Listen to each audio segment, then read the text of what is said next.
深夜，中南海的灯光在寂静中闪烁，一通跨越太平洋的电话正悄然接通。电话两端，一位是重返白宫不久的美国总统川普，另一位是中共领导人习近平。2025年6月初的这次川习通话持续了90分钟，成为全球瞩目的新闻。奇怪的是，这场通话不仅在内容上引发热议，连官方报道的细节都透出一丝神秘。新华社发布通话消息时，竟一度漏掉了习近平的头衔，只简单称呼习近平同美国总统川普通电话。虽然几分钟后又补上了国家主席的称谓，但两个版本的新闻稿居然同时存在，甚至晚些时候播放的视频中仍沿用无头衔版本。这个罕见的细节就像夜空中突然划过的一场闪电，让内行人倒吸一口凉气。难道中南海真的有大事发生？习近平怎会在官媒上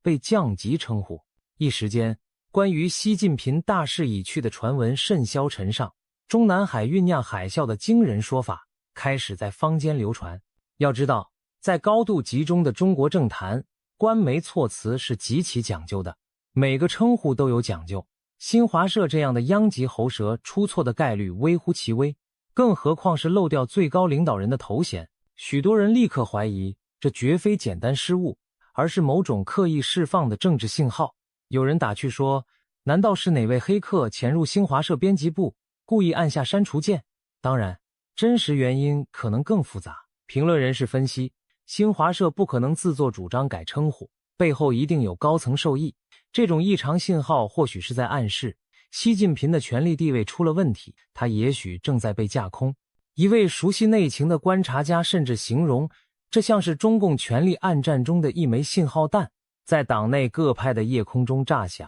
提醒所有人风暴将至。与此同时，习近平本人的行踪也引人关注。在这之前的2周时间里，他诡异地从公众视野中消失了。从5月下旬开始，习近平未出现在任何公开报道中达14天之久。不仅如此，细心的人发现，人民日报等官方媒体连续3天没有在头版出现习近平的名字，这在过去几年几乎是不可想象的情况。种种蹊跷迹象让外界纷纷猜测，北京高层可能出了大问题。就连邻国日本的知名媒体也发文惊呼，北京到底发生了什么？毕竟一连串反常事件同时出现，不能不让人怀疑内部出了状况。习近平神隐期间，北京政坛接连出现9大异常现象，仿佛中南海水面下的暗流涌动正越来越汹涌。首先是前面提到的官媒称谓风波，这可谓石破天惊的一幕。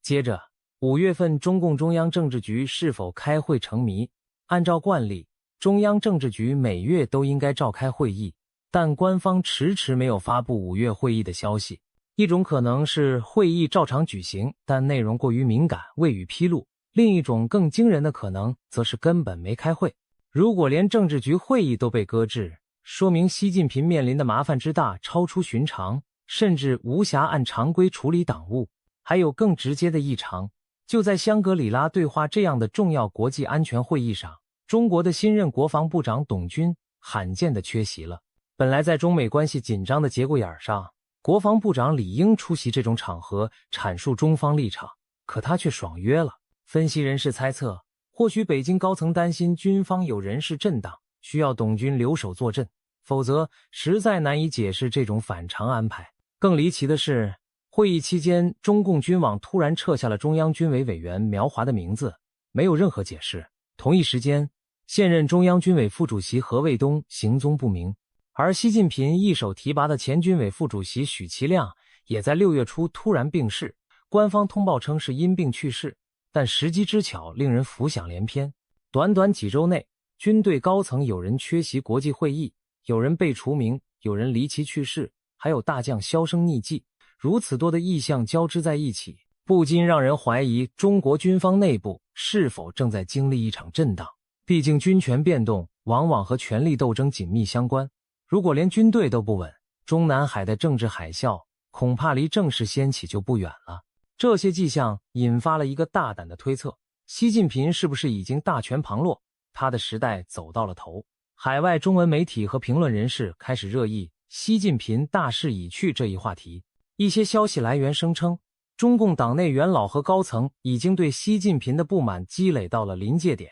正在酝酿让他退居二线。有传闻说，就在最近，中共元老温家宝等人联合现任高层张又侠等军方实权人物，已经成为左右政局的关键力量。据说从去年开始，习近平在党内的威信就每况愈下。他虽然试图反扑挽回局面，甚至不惜动了枪，但都无功而返。如今的习近平看似还坐在最高领导人的位置上，实则风光不再，只能配合演出，让他做什么就得做什么。这种说法把习近平形容成一个被架空的傀儡，仿佛中南海内另有其人主导着剧本的走向。当然，以上是部分渠道的传闻，真实情况如何尚未尘埃落定。我们需要保持一份理性。中国政治一向黑箱运作，外界获知的线索有限。一些分析人士警告，不要过度解读坊间传言，强调这可能只是权斗中的烟雾弹。然而，也有相当多迹象支持习近平失势的推测。例如前段时间，习近平在公开场合明显减少了强硬表态，转而反复强调稳定经济和改善对外关系，态度比以前柔和许多。在对美关系上，中方忽然展现出前所未有的务实与礼让，这和过去几年的强硬路线形成鲜明反差。这种转变是习近平自己良心发现，还是迫于党内压力被迫改变？许多人宁愿相信后者，毕竟一个风格一向强势的人很难自己180度转弯，除非他的权力受到限制。就在这扑朔迷离的政治背景下，川普和习近平的通话发生了。这通电话被视为中美关系一个重要的转折信号。回想川普上一次在任期间，中美关系经历了贸易战、科技战的腥风血雨，川普对中国祭出了高关税大棒，习近平也强硬反击，两国一度剑拔弩张。而在拜登任内，中美关系虽有对话，但矛盾依旧，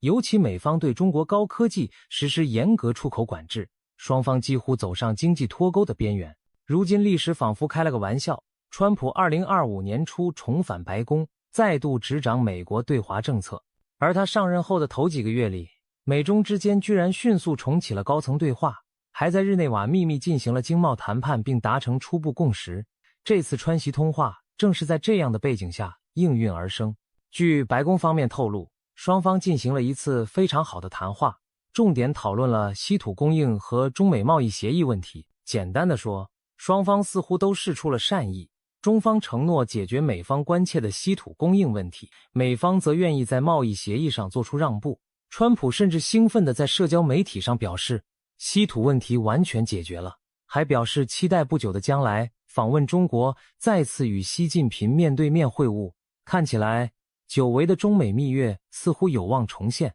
然而耐人寻味的是，中方官方新闻稿对谈话的描述与美方略有温差。新华社通稿中特别提到，习近平要求美国慎重处理台湾问题，避免台湾少数台独分裂势力把中美拖入冲突，还称川普重申了美方将继续奉行一中政策。但美国这边的公告只字未提台湾，专注强调的是贸易和技术议题。显然，双方各说各话。对中国而言，向内宣示在台湾问题上不让步很重要，而对川普而言，他更愿意把通话渲染为经济谈判的胜利。台湾议题则低调处理，以免卷入不必要的政治承诺。尽管如此，仅就双方愿意开启对话这一点，就已经意味着紧绷多时的中美关系迎来了一次宝贵的缓和契机。让我们把镜头从华盛顿再拉回北京，在这通电话背后，中南海内部究竟发生了什么博弈？有人揣测，正是由于习近平在党内权力受到掣肘，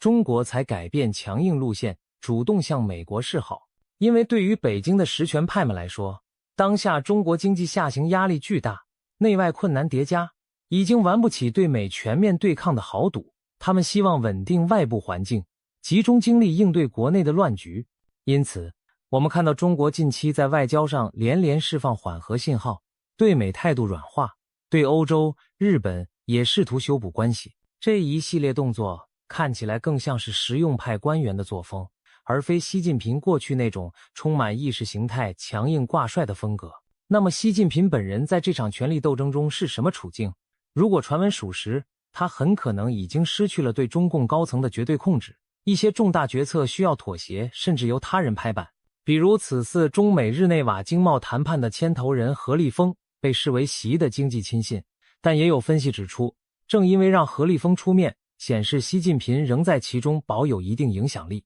同时也意味着他不得不在党内其他鸽派势力的监督下行事。另一则坊间趣闻是，全国人大委员长赵乐际最近在一次内部讲话中建议立即撤换李强总理，以平息民怨。李强是习近平一手提拔的爱将，这番话如果属实，那可真是对习近平权威的公然挑战。虽然无法证实这种小道消息，但结合眼下种种迹象，党内高层对现状的不安和分歧显而易见。展望未来，中国政局可能出现几种走向，一种是习近平成功稳住阵脚，再次集权反击，把不满的声音压下去。如果出现这种情况，他或许会在短期内进行新一轮的人事清洗，将最近被揭露问题的军中高官和政敌彻底拔除，以重建对军队和政坛的掌控。这当然伴随着风险和剧烈震荡，但习近平过去10年曾多次以反腐名义清除异己，不排除他铤而走险再次出手。若如此，中美关系刚露出的转机可能又要迅速冷却，因为习委转移内政矛盾，很可能重拾强硬外交来营造自身权威。另一种走向则是习近平的确大势已去，黯然退出核心权力层。假如党内元老和反对势力已经结成联盟，未来几个月内不排除会在人事上有所动作，甚至可能在中共四中全会或其他非常规会议上对习近平做出调整。也许会出现一个过渡性的集体领导局面，由现任常委中的几位与党内德高望重的元老共同决策，削弱习的影响力。在这种情况下，中国政策走向可能出现一定转变，例如对内会更重视经济民生，减少对意识形态斗争的强调，对外则更倾向务实合作，放弃战狼式的对抗姿态。中美关系有望在这种情况下走上相对缓和的道路，至少新班底没有包袱，可以把之前剑拔弩张的调门降下来，寻求经贸上的双赢。如果中国领导层换上一批比较务实温和的人物，比如被视为改革派的汪洋，或在经济领域有口碑的技术官僚，那么未来几年中美之间或许能找到新的相处模式。当然，这一切取决于权力交接是否顺利，以及新领导班子能否真正掌控局面。还有一种剧烈的可能性是权力斗争失控，出现双方撕破脸的冲突状态。虽然中南海表面上风平浪静，但历史上不乏权力交接引发政治地震的先例。如果习近平不甘心被架空而强行反扑，而反对势力也不肯退让，最坏的情况下可能导致政治动荡甚至流血事件。但在21世纪的信息时代，中共高层应该非常清楚内斗外泄对政权稳定的致命威胁，他们会极力避免撕破脸到不可收拾的地步。因此这种戏码发生的可能性相对较低，更可能的还是前两种路线中的某一种逐步浮现。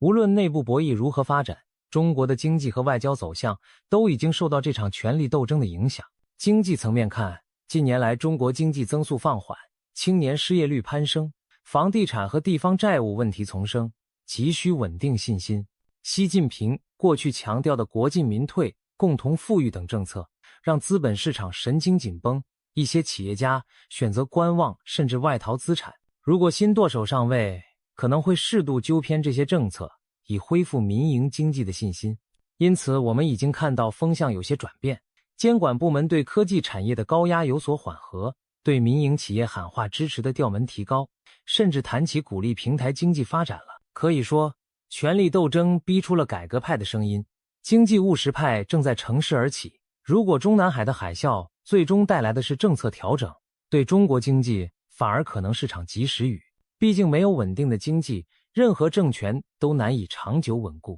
这点党内鸽派与强硬派想必心知肚明。在外交上，我们已经明显感受到中国态度的变化。从年初开始，中方频频对外释放善意，重启中美高层对话，邀请外国政要访华，在乌克兰问题上扮演更积极的斡旋角色等等。即使在敏感的台海议题上，中共官方近来的表态也稍显克制，没有再像以前那样动辄威胁武统。这种转变无疑让周边国家和全球投资者略微松了一口气。可以说，北京当局目前最需要的是一个稳定的外部环境，好让他们腾出手解决内部的一堆烫手山芋。对美关系的缓和尤为关键。中国希望美国放松对其高科技和金融领域的钳制，美国则希望中国在地缘政治上不要再急剧扩张，并保持市场开放。双方各取所需，有理由在某些领域达成交易。川习通话以及随后可能展开的新一轮贸易谈判，正是这种外交趋势的体现。如果习近平的继任者团队上台，外交政策或许更趋灵活务实，中美都有机会找到竞争中带点合作的新平衡。军事方面，短期内倒可能因为中国内部的不稳定而略显收敛。此前外界最担心的莫过于台海爆发冲突的可能性。如果习近平在国内深陷全力保卫战，他未必有精力和军事资源去挑起对外战端。更何况，军方高层人事震荡本身就降低了统一行动的可能。一直忙于自我清理和观望的新军委，应该不愿在此时卷入外部战争冒险。相反，为了展示体制稳定，北京可能暂时采取更克制的军事姿态，以免给对手以可乘之机。当然，长远来看，中国军力建设不会停止，但决策者若换人成为集体领导，做出冒进决策的门槛将更高，挥斥方遒的一言堂式命令将减少，军事行动需要更审慎评估。在这种情况下，台海和南海的局势短期内或许会相对稳定，对华强硬派可能觉得机不可失，加紧施压，但也要小心逼急了中国内部统一对外。总之，内部权斗给中国军事政策蒙上了一层不确定性，但某种程度上降低了立即冲突的风险。回首整个事件，我们仿佛看见一幕戏剧在现实中上演。深夜密电，角色登场，权力的暗流涌动，中美博弈悄然转向。川习通话本是外交舞台上的一次试探性握手，谁料却牵出了中南海内部滔天巨浪般的传闻。习近平是会稳住王座续写他的时代，还是如传言所言大势已去？这场政治大戏尚未迎来终幕，一时间阴谋论者、观察家、吃瓜群众各怀心思，见缝插针地解读每一个细节，从官媒字眼到将领生死，无不成了预测走向的线索。对普通人而言，这场远在权力顶峰的角力或许显得虚无缥缈，然而它的影响其实切实地波及我们生活的方方面面。中美关系走向将影响未来的全球经济和地缘格局，两国之间是重回对抗还是寻求合作，关乎着世界的稳定与繁荣。而中国内政的走向将决定14亿人民未来几年的福祉，也影响着全球供应链和市场信心。我们当然希望看到一个理性稳健的趋势，中国内部改革调整，对外关系缓和修复，大家把精力放在发展经济和改善民生上，而不是搞你死我活的斗争。目前我们能做的只能是拭目以待，同时保持一点幽默感来看待这出戏码。或许过段时间一切谣言不攻自破，习近平笑着再次出现在国际舞台，挥手签下某个历史性的中美协议，证明自己宝刀未老。也或许权力更替真的到来，新领导人以出人意料的方式亮相，宣告另一个时代的开始。不管剧情如何发展，我们都见证了历史的一个关键转折点的酝酿过程，就像电影高潮前的宁静瞬间，